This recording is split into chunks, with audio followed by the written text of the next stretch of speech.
It is showtime!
Okay.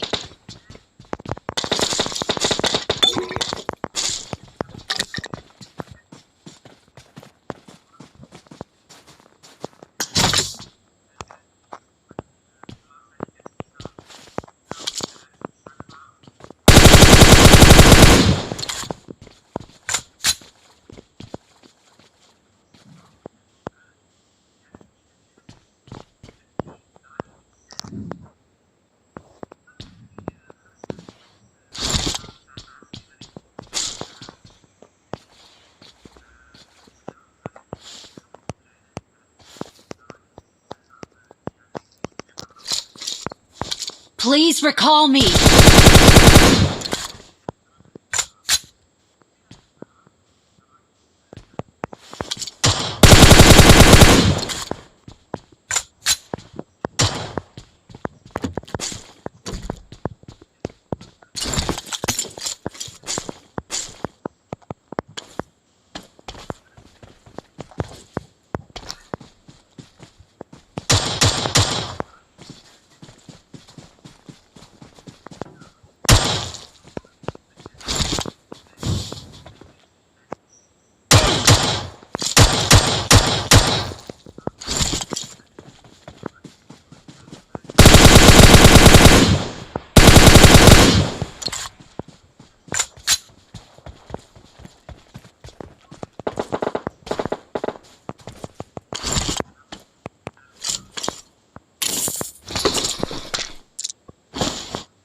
Please recall me.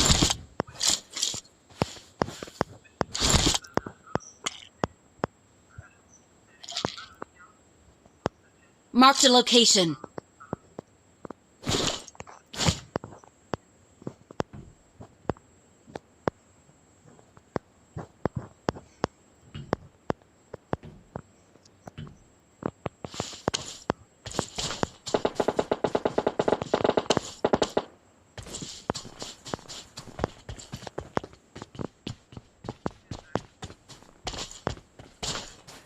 Please recall me.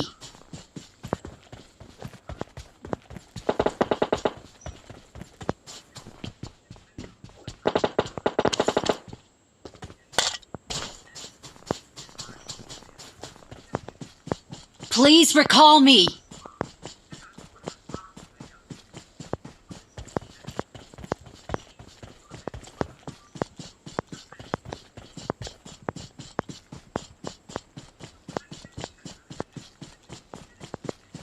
I'm recalling a teammate.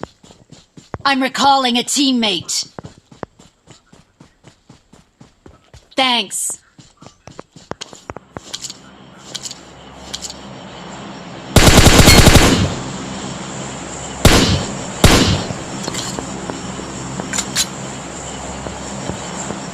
I need a weapon.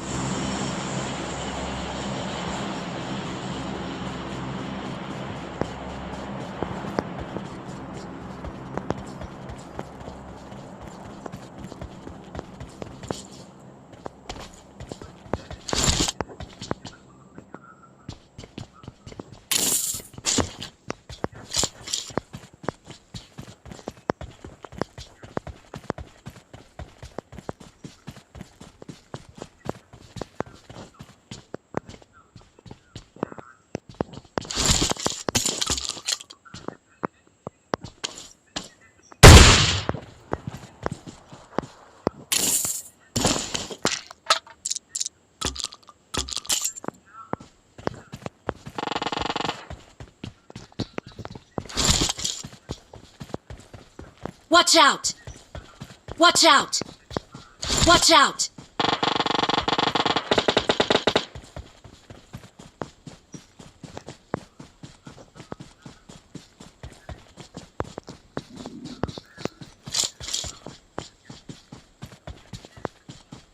عمرو عمرو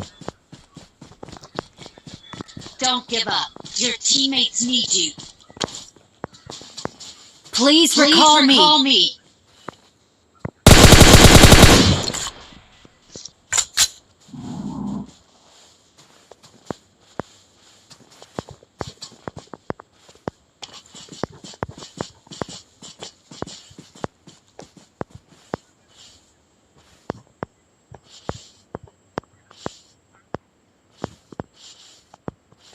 I'm recalling a teammate.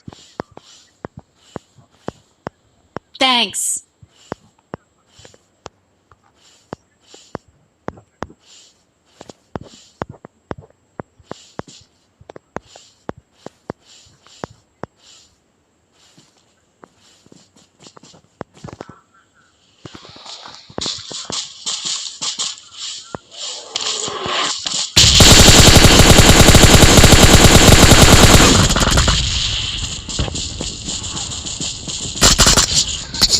Watch out! Don't give up. Your teammates need you.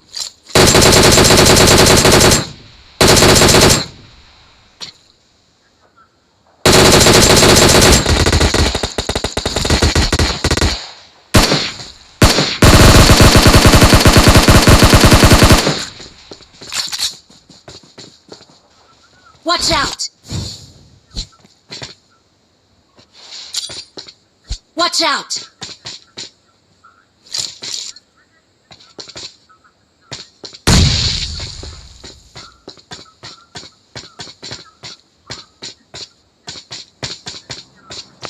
Please recall me.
dinner.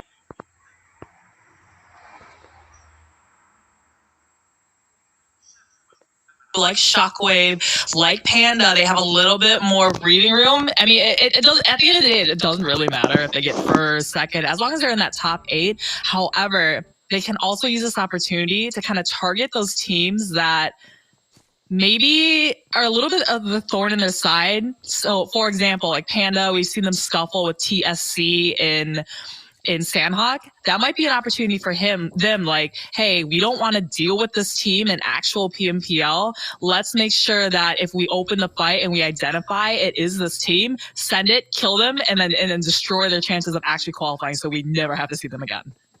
I mean, that's not actually a bad shot. I didn't think about that, like tactically taking teams out to make sure you don't actually have to deal with them during the main tournament. Oh, yeah. I could be a real they definitely think of that. That's like, I mean, we didn't really see it here, but if we had 2 teams that just, you know, like never ever left, I want to say like Pachinki, you know, giving an example. Like if we had 5 threats and we had, I'm just going to use Panda as an example. If we had 5 threats and we had Panda every single Orango game going in Pachinki, and then you say they're both very close to qualifying or not qualifying, we might have, you know, Panda maybe on Sandhawk. You're like, hey, we know where this team usually likes to set up. Let's go harass them, you know, let's destroy their chances of qualifying. Maybe we'll see a little bit of that later on into the day. I think for the first game though, people just want to try and cement themselves some points, especially these top runners, because you know, 1 win and then a couple of decent games is pretty much all but going to guarantee you your top spot. So you know, teams like Storm, teams like Pan, teams like Rescue, probably just going to be playing this a little bit more tame for the start of the first game.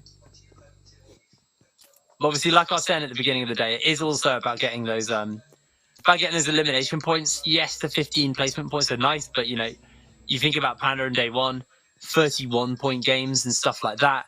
That's going to make it very, very effective for them to be able to kind of, if they can get more of that, to kind of really slingshot themselves into that top spot.